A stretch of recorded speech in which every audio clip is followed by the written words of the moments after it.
Evangelismo Agora, com o pastor Richard Baxter. Há um só Deus, o qual não tem princípio ou fim, não tem corpo como nós, mas é um ser espiritual puro, que sabe todas as coisas, pode todas as coisas, é bondoso e abençoador. Deus é um único ser que subsiste em três pessoas, o Pai, o Filho e o Espírito Santo, conceito que configura um mistério acima do nosso entendimento. Deus criou todas as coisas mediante sua palavra, criou os céus para sua habitação em glória e para uma multidão de anjos santos que o servem. Alguns desses anjos, por causa do orgulho, rebelaram-se e caíram. Criou também a terra para a habitação do homem, dando-lhe domínio sobre todos os animais e coisas. Deus criou um homem e uma mulher, Adão e Eva, perfeitos, sem pecado, e os colocou no jardim do Éden para o cultivar e guardar. Ordenou-lhes o fruto da árvore do conhecimento do bem e do mal, pois, se comessem dele, morreriam. Tentados pelo diabo, o principal dos anjos caídos, os primeiros pais desobedeceram à ordem de Deus e caíram em pecado, sofrendo a maldição prescrita. Contudo, Deus, em sua misericórdia e sabedoria infinitas, revelou-lhes o propósito de enviar seu próprio Filho para a remissão do pecado. Na plenitude dos tempos, o Filho se fez homem, gerado pelo Espírito Santo e nascido de uma virgem do povo hebreu. Viveu em obediência a Deus e anunciou o Evangelho, atestando o poder de sua doutrina por meio de milagres, curando os coxos, cegos, os doentes e levantando os mortos. Finalmente, oferecido como sacrifício por nossos pecados, levando sobre si a nossa merecida maldição. Hoje, os pecadores, que sendo chamados para a salvação, creem em Jesus Cristo, arrependidos de seus pecados, recebem gratuitamente o perdão dos pecados, a transformação da natureza corrompida e, no final, o acesso ao reino celeste de sua glória. Quanto aos que não consideram a misericórdia de Deus e a hediondez do próprio pecado, estes serão condenados ao inferno e ao horror eterno.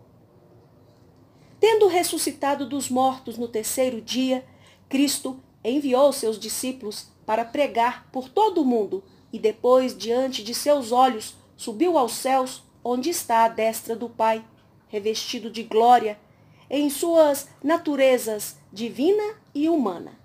Dos céus, ele enviou o seu Espírito para habitar a Igreja, o corpo de Cristo, dando dons espirituais aos homens e dando homens dotados à Igreja para a maturidade de cada membro, membros e plena integração no corpo em submissão à cabeça, o Senhor.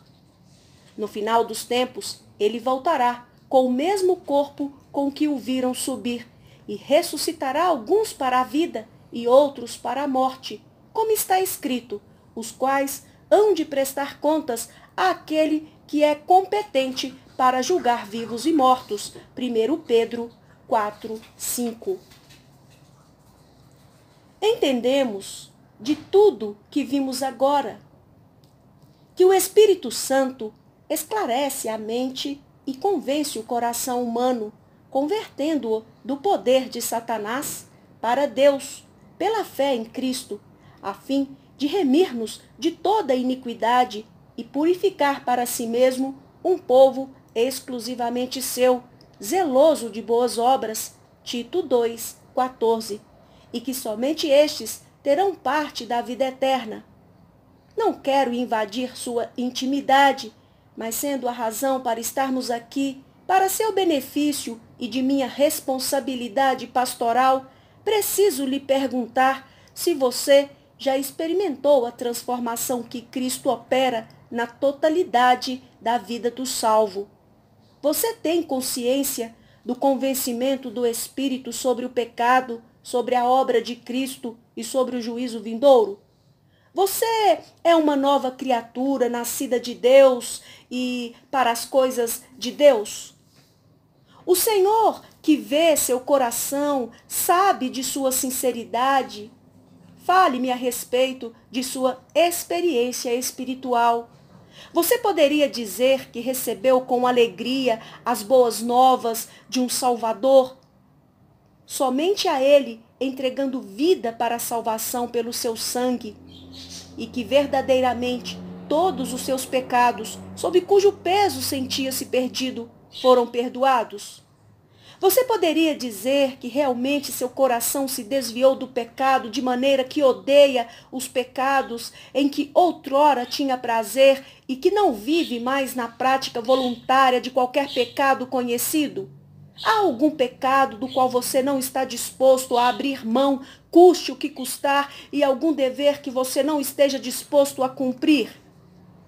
Você poderia dizer que realmente tem deleite em Deus, que Ele é sua felicidade, seu amor, seu desejo e seu cuidado, que as coisas de Deus ocupam o seu coração e que está resolvido pela graça divina a abandonar tudo no mundo por amor a Cristo? Poderia dizer que, embora com falhas e pecados, sua principal preocupação e maior anseio de vida é agradar a Deus e gozá-lo para sempre? Poderia dizer que seu desejo é dar ao mundo o que sobra em Deus e não dar a Deus do que sobra do mundo, que você é peregrino neste mundo a caminho de um lar eterno? Deus sabe, meu amigo, que não desejo lhe causar dor ou sofrimento, além do que for necessário para conhecer a si mesmo à luz da graça de Deus, elogiar aspectos excelentes de sua vida e calar-me com respeito a outra parte da verdade implicaria trair nossa amizade e negar meu próprio ministério. Profissionais que lidam com questões cruciais da vida, juízes, médicos ou governantes, estão obrigados à verdade a despeito de toda dor, a fim de preservar o bem-estar dos que dependem deles. Muito mais com respeito à vida ou morte eterna. O conhecimento do problema, do mal ou da injustiça sem a resolução adequada poderá agravar a situação ou condição do sujeito, quer por causa do medo, quer por causa da culpa. Temo que sua dificuldade para entender a vida espiritual se deve ao fato de você não haver se convertido. Se fosse realmente convertido, seu coração se inclinaria para Deus, para as responsabilidades cristãs e para a esperança do cumprimento da promessa de Jesus. Não ousaria viver em voluntariamente pecado, nem negligenciar qualquer dever conhecido.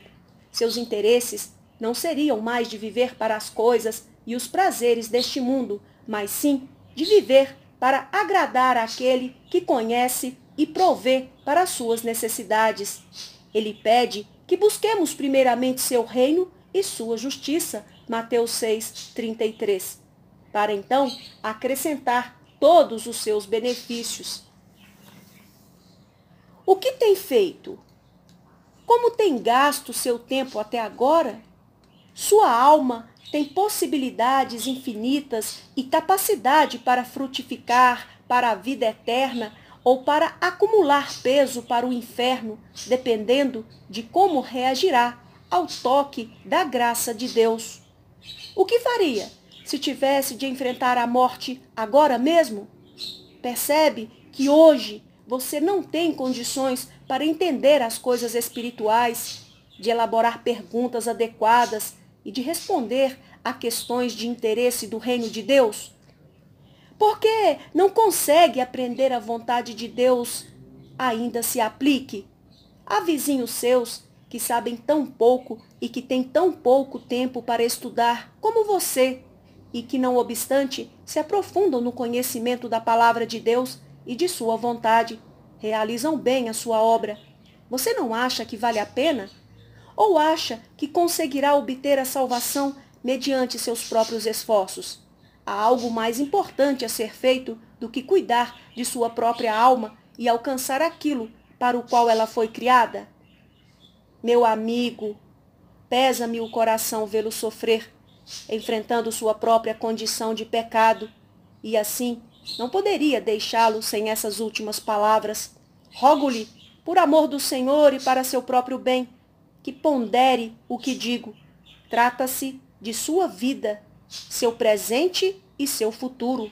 Longânimo é o Senhor, o qual não nos ceifa a alma, sem que tenhamos ocasião para a conversão da morte para a vida. Grande é a misericórdia do Senhor Deus, o qual não nos deixou em completa destruição, nem nos excluiu da oferta do perdão e da vida eterna.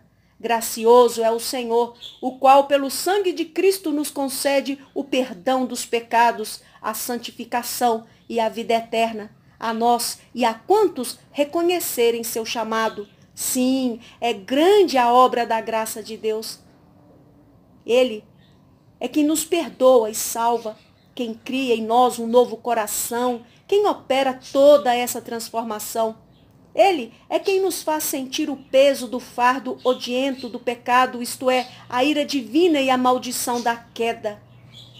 Ele é quem traz a luz para os caminhos das nossas trevas, revelando nossa perdição, condenação eterna e iluminação, e iluminando o perdão no sangue de Cristo e a santificação do Espírito. Ele é quem nos faz entender a necessidade que temos de Cristo e quem nos abre os olhos para a esperança e a vida que estão nele.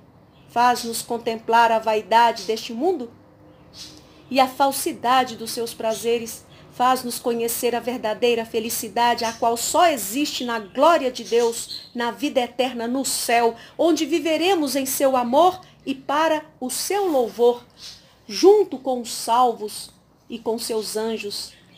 Até que esta obra seja realizada em sua vida, você continuará experimentando a miséria do desconhecimento de Deus, e se morrer sem que ela tenha se realizado, estará perdido para sempre.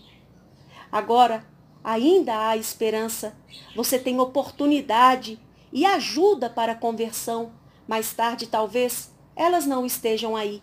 Se seu coração for sensível quanto ao pecado e à graça de Deus, se atender ao chamado de Cristo, crendo na promessa de restauração e recebendo-o como Senhor e Salvador de sua vida, o Senhor terá misericórdia, concedendo-lhe o perdão dos pecados e a salvação eterna, e você experimentará agora mesmo o que significa ser um novo homem.